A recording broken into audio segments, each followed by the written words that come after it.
Start na ng bagong era, mga kamarites. Nagising ang mundo at nagbago ang lahat dahil sa awakening. Sa isang frozen wasteland na sobrang lamig, nag-ipon-ipon ang mga big-time players at malalakas na nilalang.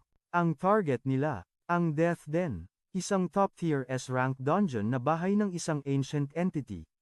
Nakakatakot, promise. First time lumabas sa Planet Asher ang dungeon na to, pero ilang dekada nang walang makatalo dito. Unconquered siya, Ang entrance, punong-puno ng skeletons ng mga masters kuno na di na nakauwi. Rest in peace sa kanila. Pero today is the day. Isang warrior named Suming ang naglakas loob na solohin ang Death Den. Main character energy ang lolo nyo. After ng matinding bakbakan, winner siya. Pinatumba niya lang naman ang god-tier monster ng dungeon, Lodi.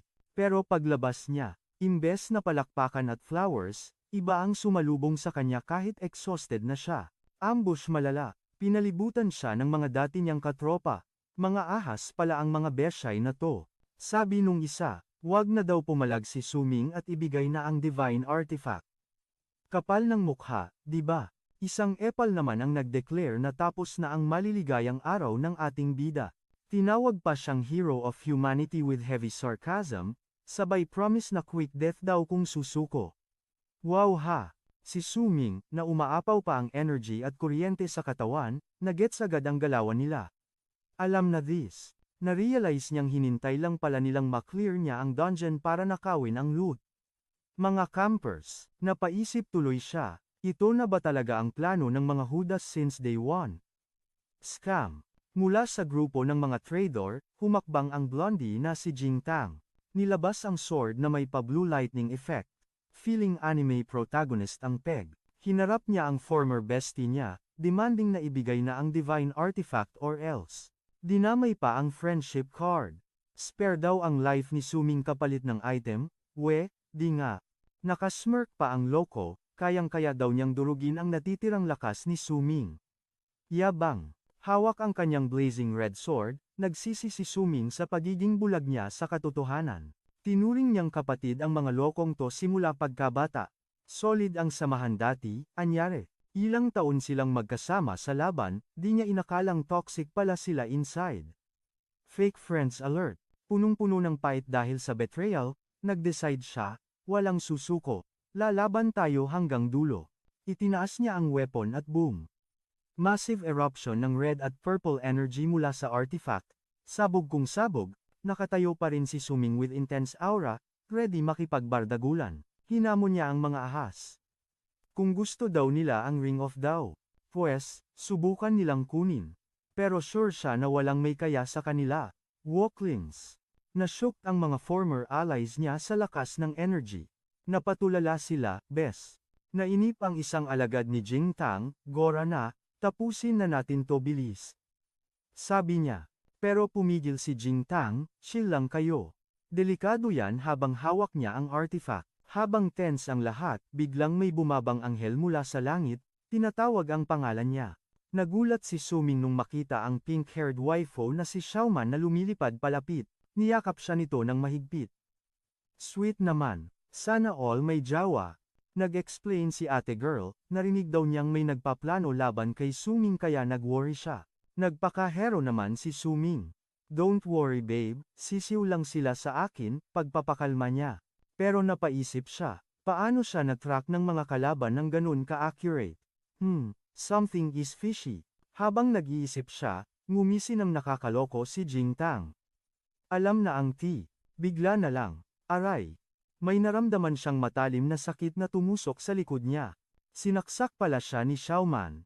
Bulong ni girl, ako ang nagturo kung nasaan ka. Top 10 Anime Betrayals. Gulat na gulat si Suming habang nakatitig sa nag-glow na red magic circle sa kamay ng trader. Hindi ma-process ng utak niya. Bakit siya pa? Ang sakit sa heart, bes. Wasak ang tiwala. Sa kabilang side, sumigaw sa tuwa si Jing Tang. Complete na ang setup. Sigaw niya na parang nanalo sa loto. Inutos niya agad na i-activate ang imprisonment formation. Trap card activated. Instantly, lumabas ang higanteng red sigil sa langit at kinulong si Suming. Game over na ba ang ating bida? Halaka. Biglang lumabas ang mga glowing red chains mula sa sugat niya. Balot na balot si Lodi, parang suman, at suppressed ang energy niya. Namukhaan niya agad ang sumpa. Galing kay Ren Xiaoman ang salarin. Legit na ahas pala si ate girl, matagal na tong plinano, grabe ang effort mag-betray. At eto na si Jung Tang. Pa-walk-in ang feelingera, sabay akbay kay Xian. Lantaran ang pang-aagaw, mga kamarites. Nag-speech pa ang Mokong nang may halong pang-aasar. Special delivery daw ang kulungan na to. Customized para kay MC para hindi siya makapalag. Total shutdown ng powers niya, lupit. Hirit pa ni Xian nang walang awa, loyal daw siya ever since kay Jiang Tang. Aray ko po. Sinabi niya ng straight sa mukha ni Suming, tool ka lang, boy. Habol lang nila ang rare 9-star talent niya para makuha ang divine artifact. Ginamit lang siya. Wasak na wasak ang puso ni Suming.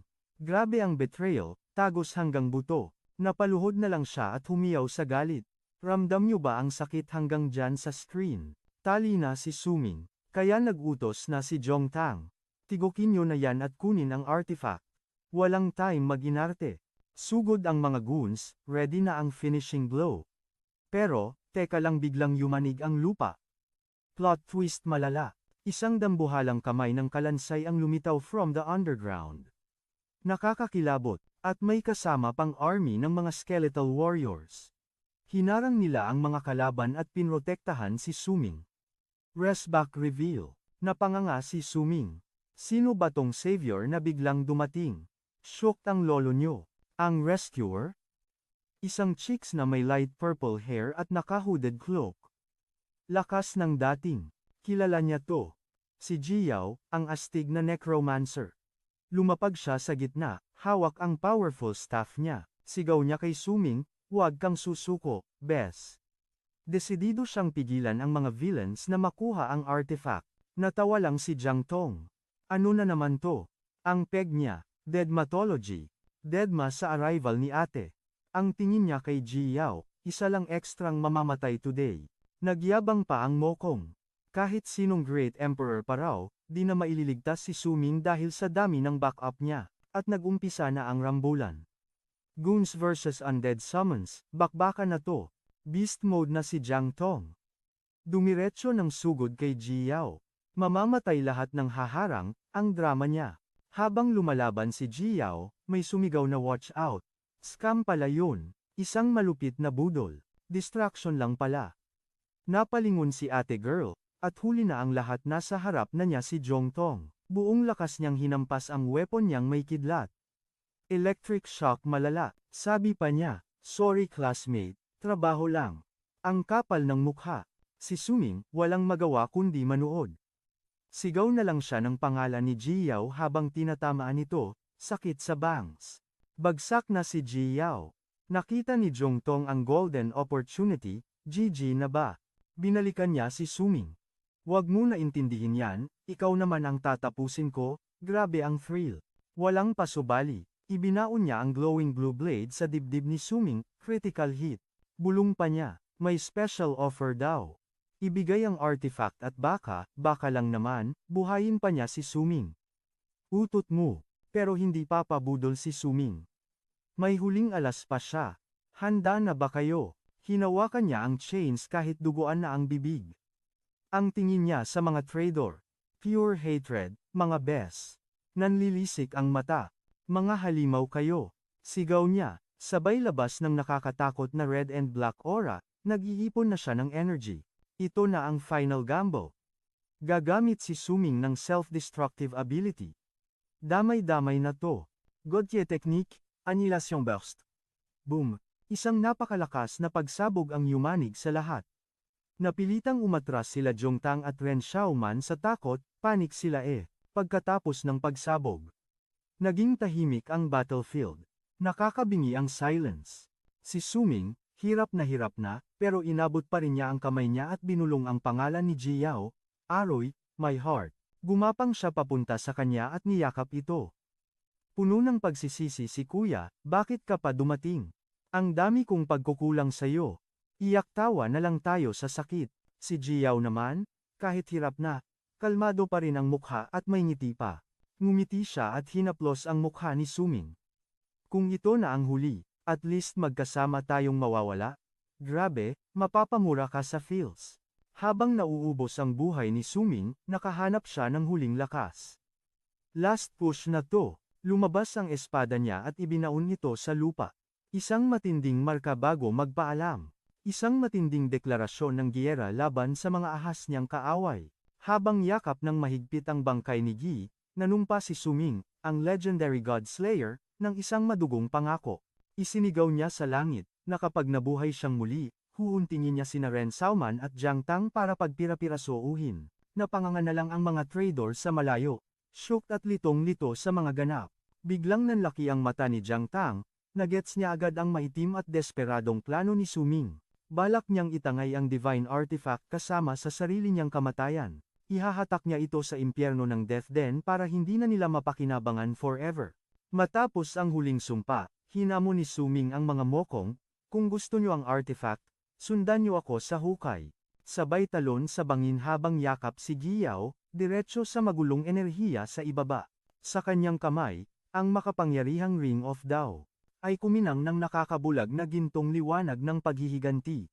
Nag-fade to white ang mundo. Bumigay ang kamay ni Suming.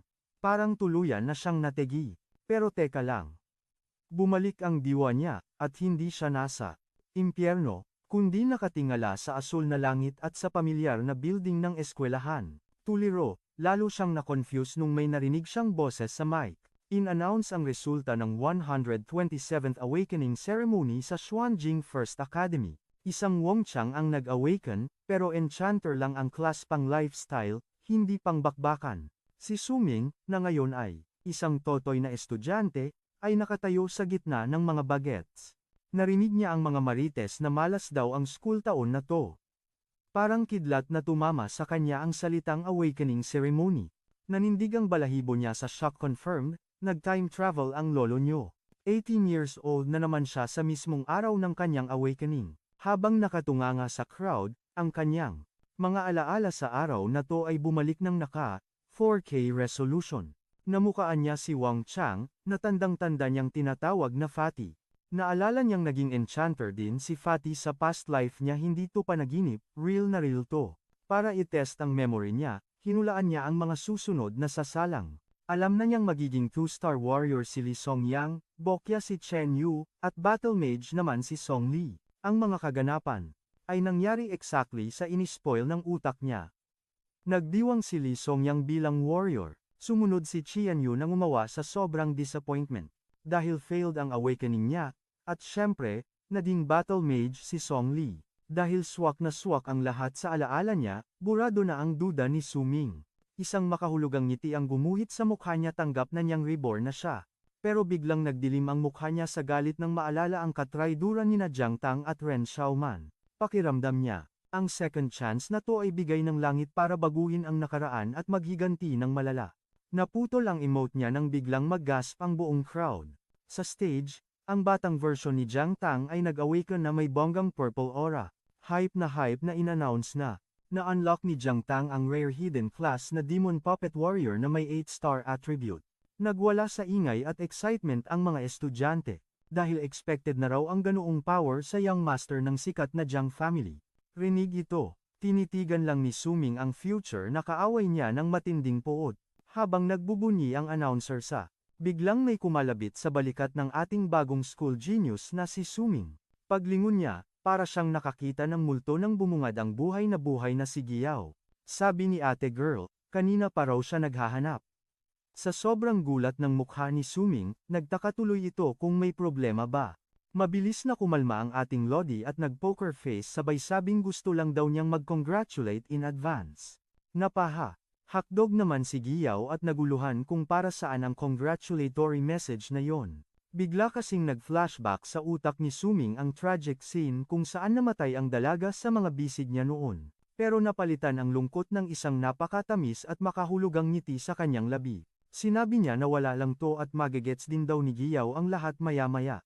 Sobrang gaan sa feeling ni Suming at sinabing masaya siyang makita itong muli na humihinga. Timing naman, tinawag na ng announcer ang susunod na student.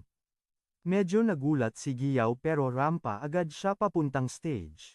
Dahan-dahan niyang ipinatong ang kanyang kamay sa misteryosong celestial stele. Isa itong ancient artifact na punong-puno ng blue energy. Pagdikit ng daliri niya, boom! Isang matinding pagsabog ng kapangyarihan ang lumamon sa kanya. Halos mamilipit ang dila ng announcer. Sa sobrang shock nang i-announce na na-unlock ni Giyaw ang hidden combat class na Necromancer na may 7-star attribute. Ngan nga ang lahat ng mga kaklase. Shook sila at hindi makapaniwala sa lakas ng aura ni ate girl. Chill lang si Suming sa gilid habang nakangiting tagumpay, dahil alam niyang ayon sa script ang nangyayari, at ngayon, siya naman ang bibida sa entablado. Tinawag na si Suming. Habang naglalakad siya, nag-cheer pa si Giyaw ng good luck. Lods. Pero ang mga marites na kaklase, puro nega ang bulungan. Imposible raw na magkaroon ulit ng hidden class, lalo na sa isang ulilang gaya ni Suming. Haters gonna hate talaga.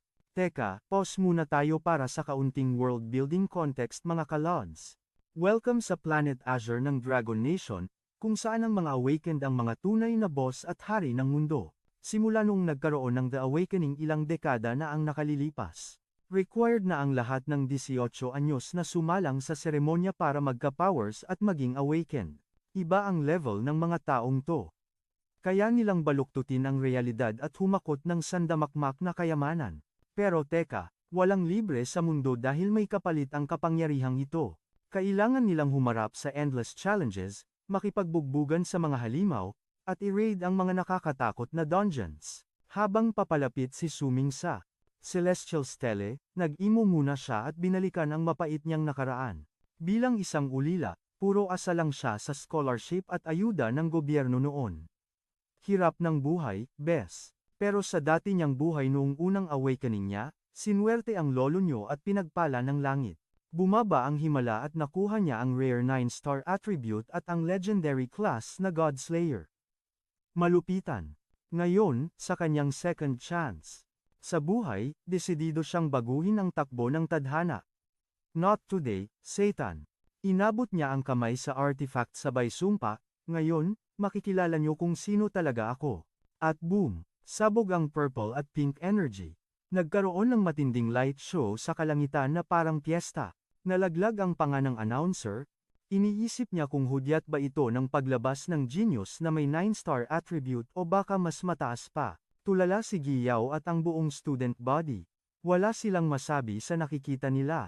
Handa na si Suming na maramdaman ang pamilyar na agos ng runes mula sa dati niyang awakening. Pero teka lang. Bakit parang iba ang nararamdaman niya ngayon? May lumabas na kumikinang na asul na marka sa dibdib niya. At mula dito, lumitaw ang divine artifact na kasama niyang namatay ang Ring of Tao Defiance. Gulat na gulat ang bida natin. Hindi siya makapaniwala na nag-time travel din ang singsing kasama niya pabalik sa nakaraan.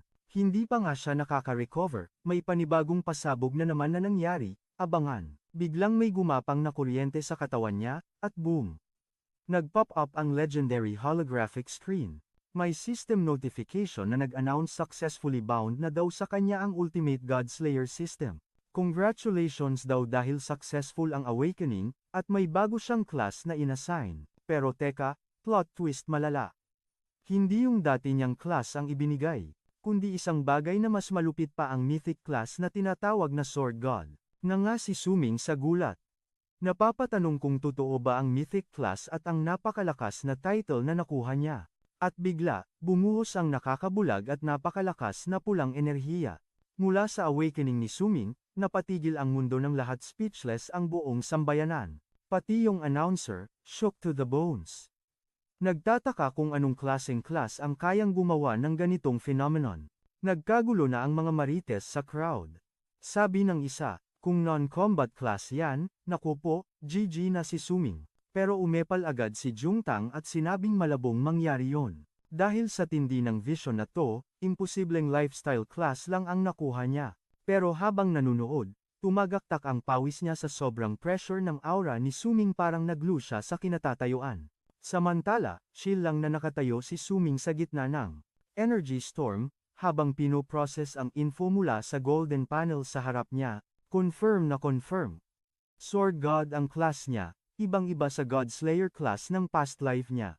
Hinawakan niya ang interface at nag-scan ito identity verified, siya nga si Suming. Pagkatapos, ibinandera na ng system ang bago niyang status window.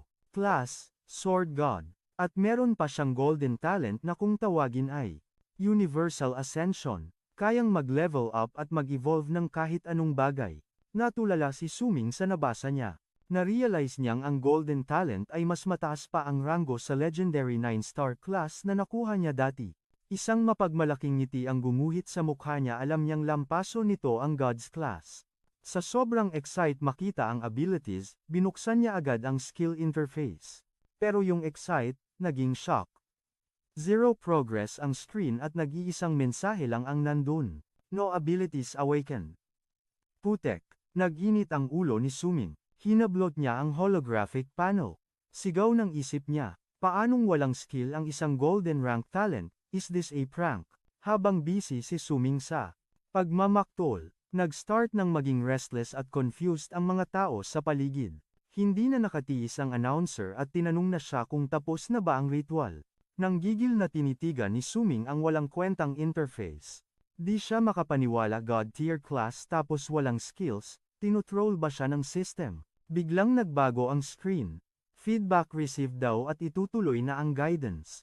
Customer service lang ang peg. Isang bagong prompt ang tumuro sa kanyang atensyon papunta sa Ring of Defiance na lumulutang sa harapan niya. Nagtataka niyang tinignan ang singsing na biglang umilaw. Boom! Successfully identified na daw ang divine artifact, at sa sandaling na-identify ang singsing. Nagliwanag ng todo ang panel at isang dambuhalang pillar of golden light ang sumabog mula kay Suming papunta sa langit. Ang napakalakas na shockwave ay humampas palabas.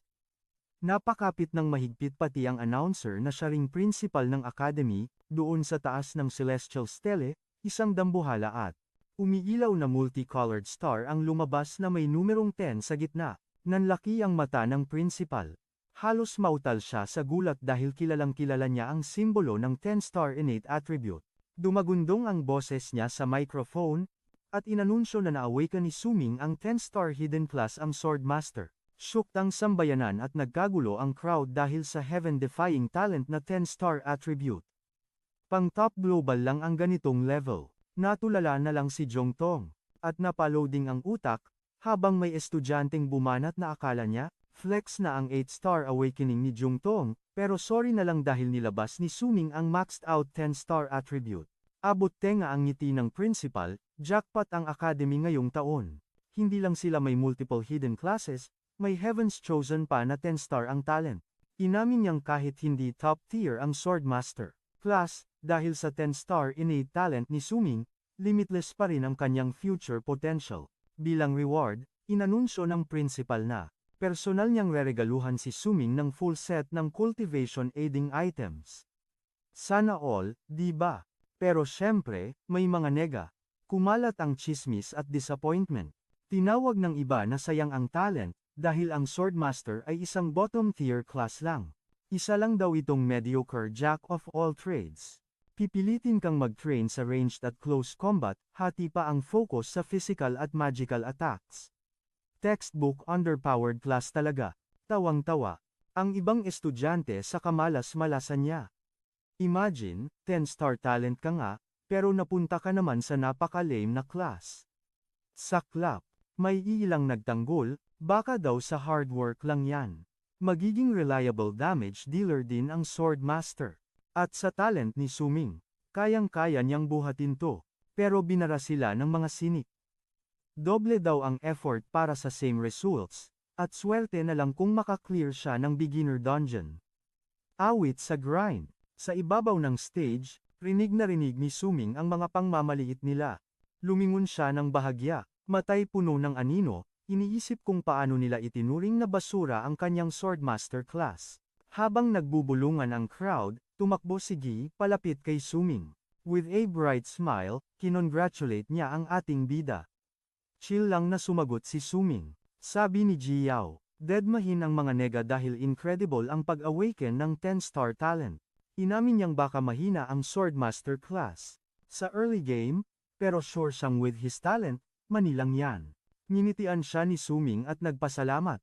Sinigurong hindi siya papaapekto sa mga basher. Pagkatapos, nagbitaw siya ng cryptic message, ang pangmamaliit nila ay exactly what he wanted. Ha? Anyare, nalito tuloy si Zhao. Naputol ang usapan nang tawagin ng announcer ang next student. Nagyawan ang crowd para kay Ren Xiaoman, ang school's most popular girl. Todo cheer pa si Jiang Tang sa kanya. Nag-comment si Gi sa popularity nito, pero nanahimik lang si Suming. Imbis na manood, tumalikod si Suming at nag-walk out. Tinawag siya ni Gi, litong-lito, at pinaalalang hindi pa tapos ang seremony. Pero malamig na sumagot si Suming nang hindi lumilingon, hindi raw siya interesado. Habang naglalakad palayo, bumaha ang masakit na alaala ng kanyang past life. Naalala niya kung paano siya ginamit ni Ren Xiaoman para lang tradurin at patayin ng walang pag-aalinlangan. Bumalik ang sumpa niya bago mamatay, at pinagtibay ang resolve para sa revenge sa new life na to. Later, naglakad si Suming sa siyudad, parang walang nagbago sa mundo base sa memories niya. Pero alam niya, may mga bagay na iba na ngayon. Bukod sa bago niyang class, chinek niya ang system at na-discover ang skill na total concealment. Isang legendary skill na kayang magtago o mag-rewrite ng info tungkol sa kanyang equipment, class, at skills. Agad niyang na-realize na ito ay isa lang to sa 4 deadly skills na bitbit niya mula sa kaniyang past life. Biglang nag-flashback sa utak niya ang memory ng glowing ring ng Dao Defiance. Napatulala si Koya sa kamay niya, shock na legit na sumama sa kaniya ang divine artifact pabalik sa nakaraan. Habang tinititigan niya ang singsing, biglang umilaw ang system panel. Notification alert. Nag-announce ito na lo-loading na ang divine artifact. Pagka-integrate ng singsing, boom, may bagong message. Jackpot. Namana ni Suming ang skills mula sa kaniyang Old Gods class. Napa-jaw drop si Suming, di makapaniwala, like, how is this even possible? Paano siya nagka-skills ng past life Sword God na ang bago niyang class? System glitch ba to? Lumabas ang status screen, Suming, level 1, pero ang stats, balanced pero amoy overpowered na agad. Confirmed. Ang class niya ay pang Mythic World level, ang nag-iisang unique Sword God. At ang talent, Universal Ascension. Lakas maka main character energy. Check niyo ang skills lineup, Godslayer's Blade, Total Concealment, Shadow Step, at Insightful Eye. Solid. Gamit ang info na to. Nagluto agad si Suming ng malupit na plano, big brain time. Naalala niya ang kasabihan, walang kasalanan ang tao, pero pag may treasure ka, target ka. Para iwas sa mga user at cloud chaser habang nagpapa-level pa lang, alam niyang kailangan mag-ingat. Kahit na sobrang flex ang kaniyang 10-star talent at imposibleng itago. Nagdesisyon siyang ilihim ang true mythic class niyang Sword God. Secret malala. Nangako siya sa sarili, seize the day, at bawal na ang maging tanga. No more mistakes. Alam na niya ang script dahil sa experience niya, ang beginner dungeon ay bubukas sa ikalawang araw pagkatapos ng awakening ceremony. Mark your calendars. Sa skills at talino niya ngayon. Chicken feed lang yang dungeon kay Suming. Easy money. Ang goal, mag-level up ng mas mabilis sa lahat at humakot ng god tier gears. Speedrun yarn. Kaya naman, target agad niya ang hardest boss ng dungeon. Walang warm-up. Pero teka lang, kailangan muna niya ng matitinong sandata. Weapon check muna. Meanwhile, sa isang luxurious room sa Palace Skyscraper, ibang drama ang nagaganap. Magkasama sina Jiang Tang at Ren Xian. Spotted ang dalawang ahas. Inaasar ni Ren Xiaoman si Jiang Tang. Date agad pagkatapos ng ceremony. Harot. Bad trip si Jiang Tang. Huwag daw banggitin ang ceremony dahil inagaw ni Suming ang spotlight. Bitter much. Pero si Ren Xiaoman, may nilulutong maitim na balak. Certified scheming queen. Chill ka lang, sabi niya. Kahit swordmaster lang daw si Suming, top tier naman ang awakening attribute nito. Sigurado siyang mapapakinabangan pa nila si Suming sa future. User-friendly talaga si Ateng. Napataas ang kilay ni Jiang Tang. Anong ibig mong sabihin? Spill the tea. Ngumiti nang makahulugan si Ren Xiaoman at may pinakita sa phone. Receipts ba yan? Pagtingin ni Jiang Tang, napalitan ng gulat ang inis niya. Shocking revelation. Ipinaliwanag ni Ren Xian ang plano niya. Cold and calculating. Parang teleserye kontra bida. Confident siya na kapag naglagay siya ng kaunting pain, kakagat daw si Suming. Assumption yarn. At gaya ng dati, magagamit na naman nila ito para sa sarili nilang kapakanan. Gaslighter Pro Max. Balik kay Suming. Dumating siya sa isang massive skyscraper na bilihan ng armas. Shopping spree na. Sakay ng elevator pa 12th floor, at sinalubong siya agad ng staff sa Weapons Emporium. VIP treatment. Pagpasok niya, puno ng mga newly awakened students. Lahat naghahanda para sa novice dungeon trial. Crowded. May mga narinig siyang nag-uusap. Iyak tawa dahil broke sila. Kailangan daw nilang mag-alila sa dungeon para lang makabili ng weapon. Awit sa wallet. Pero naagaw ang atensyon ni Suming ng isang kumpulan. Ano meron? Pachismis naman. Manghang-mangha sila habang nakatingin sa isang umiilaw na blue sword, na kung tawagin ay Tyrant's Frost Blade. Diamond rank na gawa daw ng high-level player. Sana all may pambili. Bitbit ang revenge art niya at ang sumpang maghiganti. Nag-reply lang si Lodi ng case sabay sabing, G, kita tayo. Tapos na ang chika, balik sa grind, target locked, weapon hunting. Lumapit siya sa shopkeeper at tinanong ang mga display na parang rejected hollow blocks ang sword stones. Babala ni ating tindera, naku, iho, scam, yan. Gotcha gaming to, may chance lang makakuha ng silver rank weapon, pero halos lahat yan basura. 0.001% lang ang rates ng SSR. Plot twist, sagot ni Suming, shut up and take my money, yan ang gusto ko. Bakit nga naman siya gagastos ng milyones sa weapon na maluluma at magiging obsolete lang din? Mas wise ang low risk, high reward strategy ng ating broke protagonist. Pero habang tinititigan niya ang mga bato, alam niyang hindi ito sugal. Ang totoo, may wallhack ang loko. Kitang-kita niya ang stats sa loob ng mga bato. Salamat sa OP skill na dala niya from the future ang legendary Eye of Insight. Explain ni System Panel, ang legendary skill na ito ay parang admin access na kayang makita ang true nature ng lahat ng bagay. Gamit ang kanyang cheat codes, confident niyang pinulot ang isang bato. Alam niyang presyong ginto ang regular silver weapon, aabutin ng hundreds or thousands of advent coins. Pero para sa isang estudyanteng petsa de peligro ang wallet, ang makahanap ng rare item sa chipstone ay ultimate tipid hacks. Habang nag-emote siya kasama ang bato, may mga epal na nakapansin sa kanya. Spotted, isang blondie na mukhang extra sa anime ang nakakilala sa kanya. Bilang yung baliw na tumanggi sa offer ng powerful Jong-un Group. Papalapit na ang team masama kasama ang dalawang alipores, ready ng mangasar.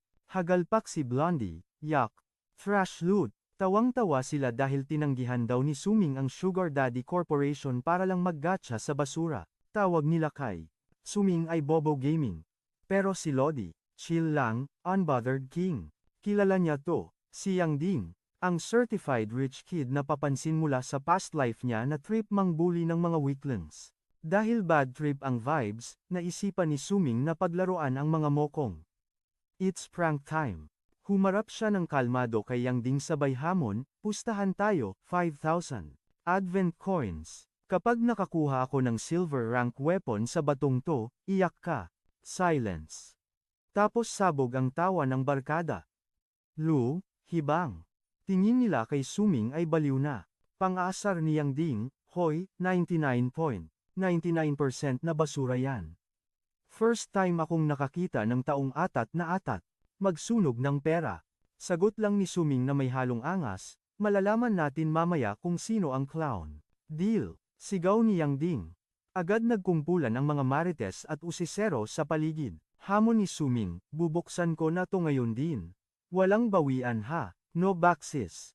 Tawa lang si Bully, ihanda mo na pambayad mo, loser. Easy money. All eyes on me.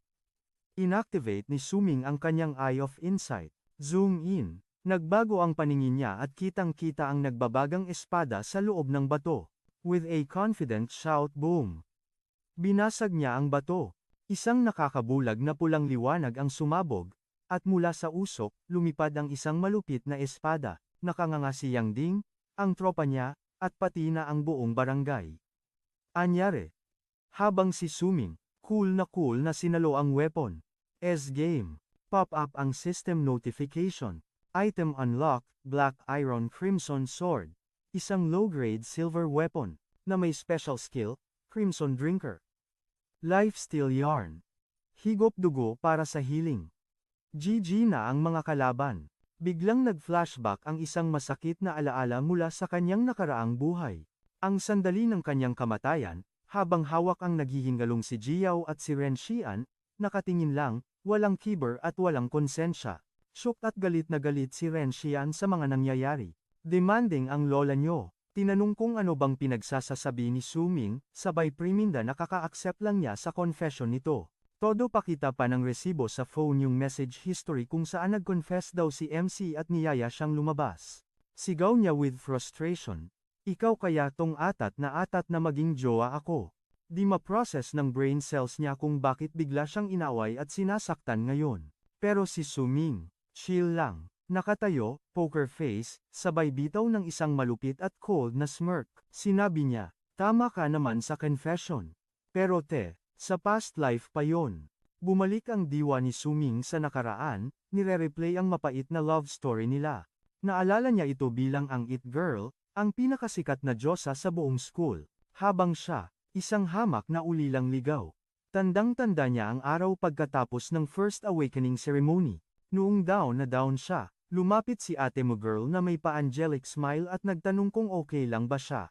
Simula sa araw na yon, akala niya ay may nagmamahal na sa kanya. Kaya ayun, nag-text confession, romantic dates, at naging super close sila. Pero basag ang happy ending.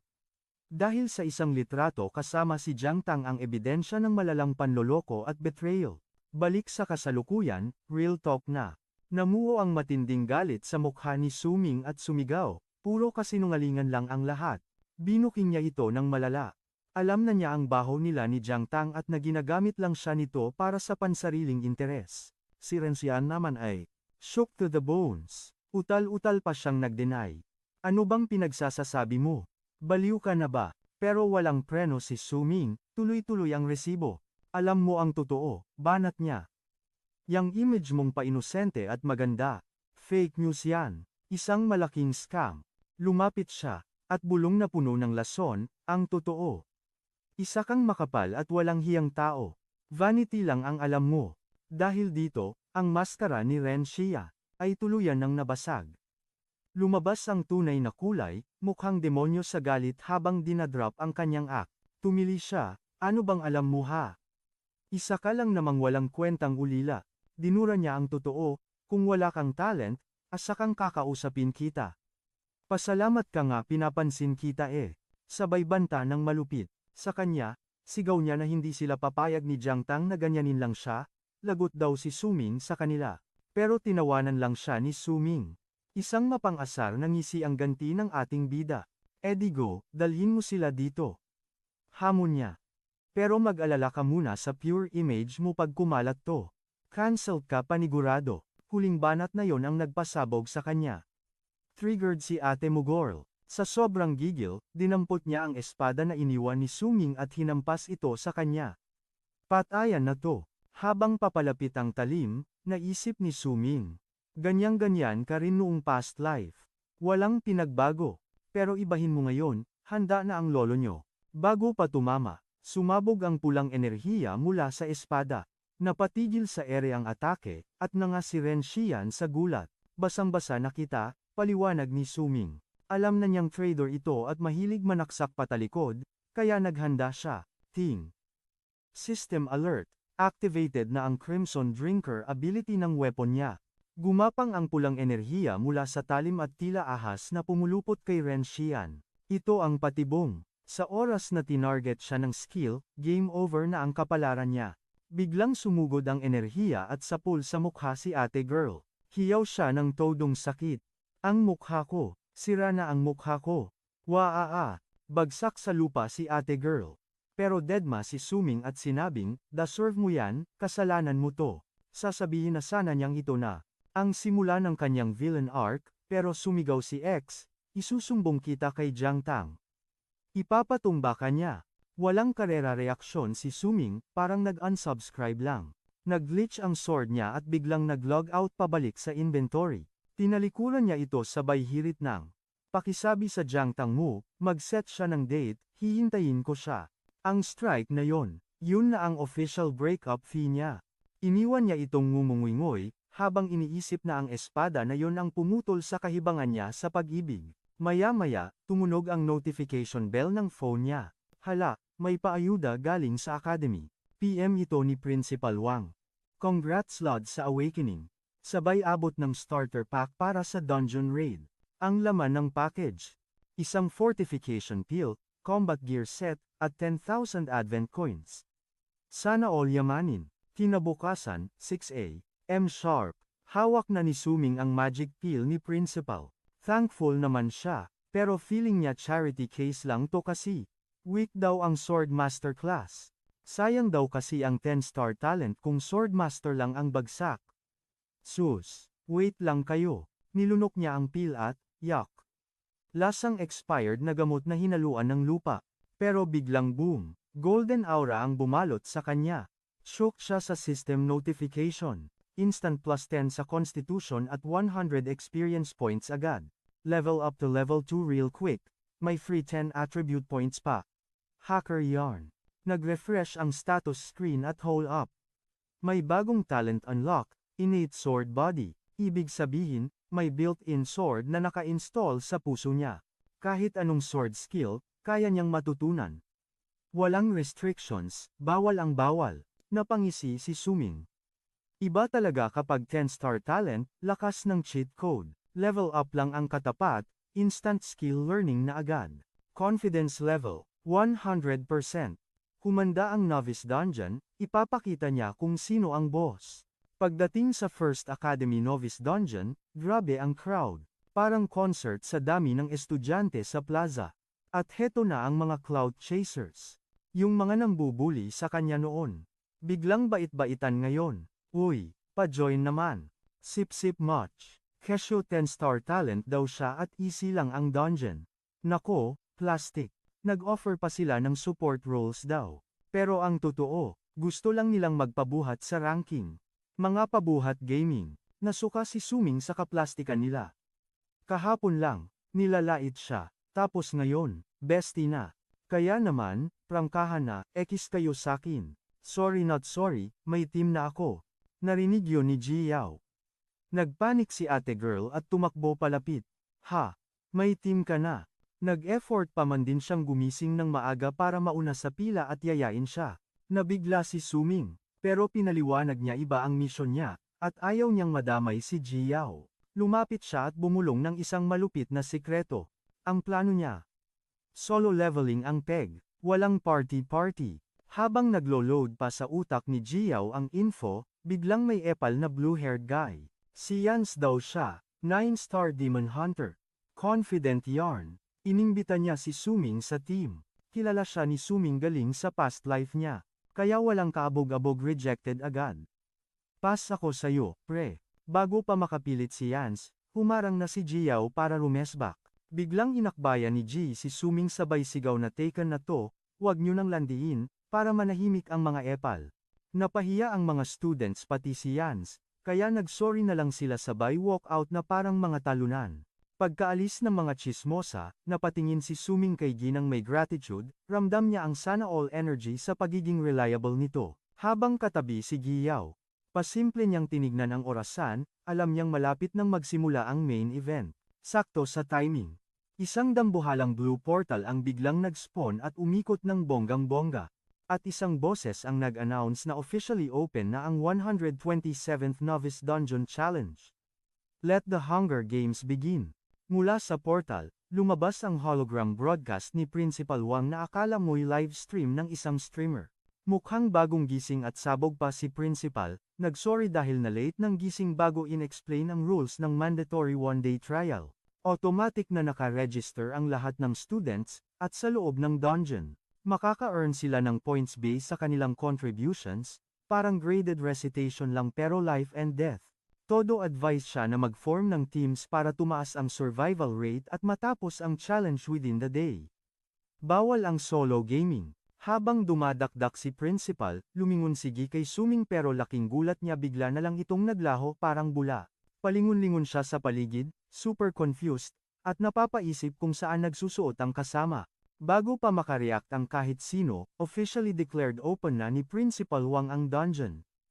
Arat na. Sa isang iglap, may isang anino na humarurot lagpas sa mga students at tumalon straight sa loob ng portal.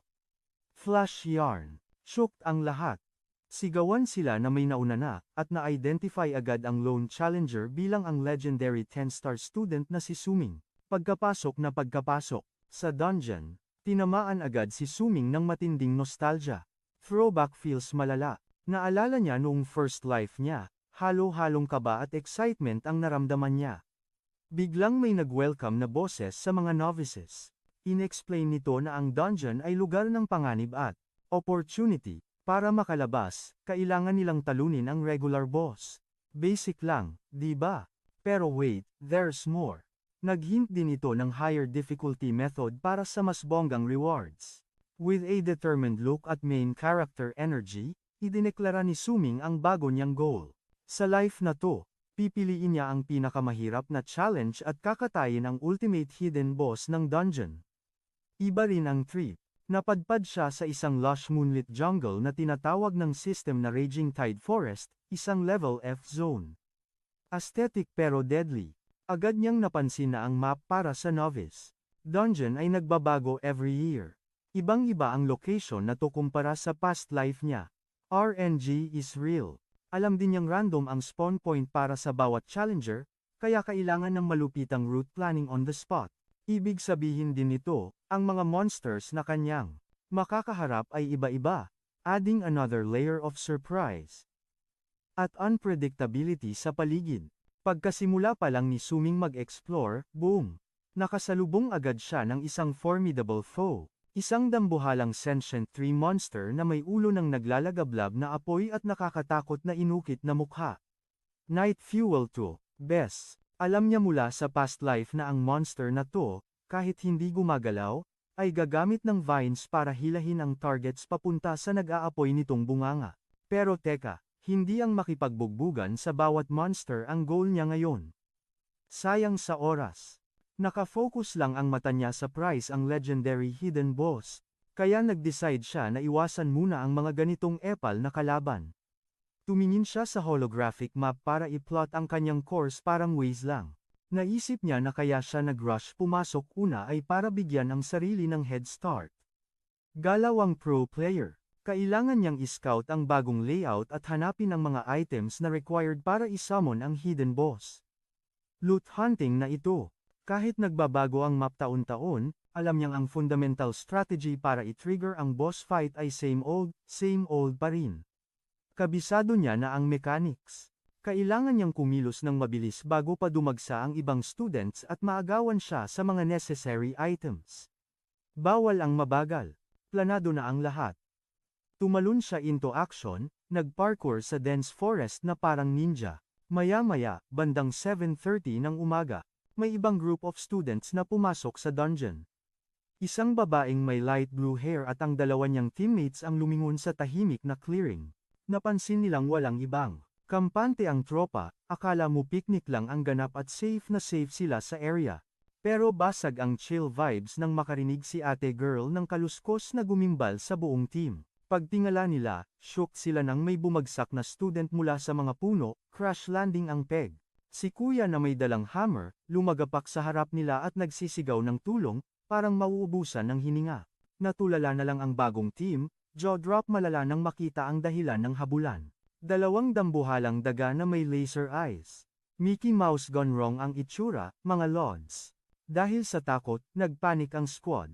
Kanya-kanyang takbo na, bahala kayo sa buhay nyo ang drama, split up kung split up. Samantala sa plaza, nagkakagulo na dahil sa tindi ng danger. Pagpatak ng 7:31 ng umaga, breaking news sa portal. 3 challengers na ang naging almusal ng mga halimaw na daga. Ang pinakamalakas at sikat na 6-star student na si Lidabaw, tumba agad. Si Jiao, napatigil sa paghahanap ng ka-team, shock na shock, taranta si ate mo girl. Kung yung malakas nga na dedo ng ganun kabilis, what more pa sila, kaya sumigaw siya, bilisan nyo diyan. Kailangan ng backup ng mga nasa loob, As in now na, wag na mag-inarte. Balik sa loob ng Raging Tide Forest, bad trip ang sitwasyon at amoy kamatayan ang hangin. Si Ateng Blue Hair, takbong walang lingon-lingon, solo flight na at bugbog sarado pa. Sa sobrang gulo ng mga pangyayari, naiwan siya. At nahiwalay sa tropa. Lost girl ang Peg, walang Google Map sa gubat kaya good luck na lang. Habang nag-iisip, may nasense siyang kakaiba. Pagtingin sa taas, may higanteng anino ng unggoy na nakaabang. Biglang tumalon pababa sa lupa ang halimaw. Ang mga mata, kulay pula at ready ng manlapa ng tao. Hindi makagalaw si ate sa takot. Nanlaki ang mata at estatwa ang Peg habang papalapit ang halimaw. Sa huling sandali, pumikit na lang siya at tumili ng, "Save me, please, todo na to." Biglang may pulang flash na dumaan. Sa bilis na di mo nakita, si Su Ming, nag-grand entrance na. Andito na ang main character nyo.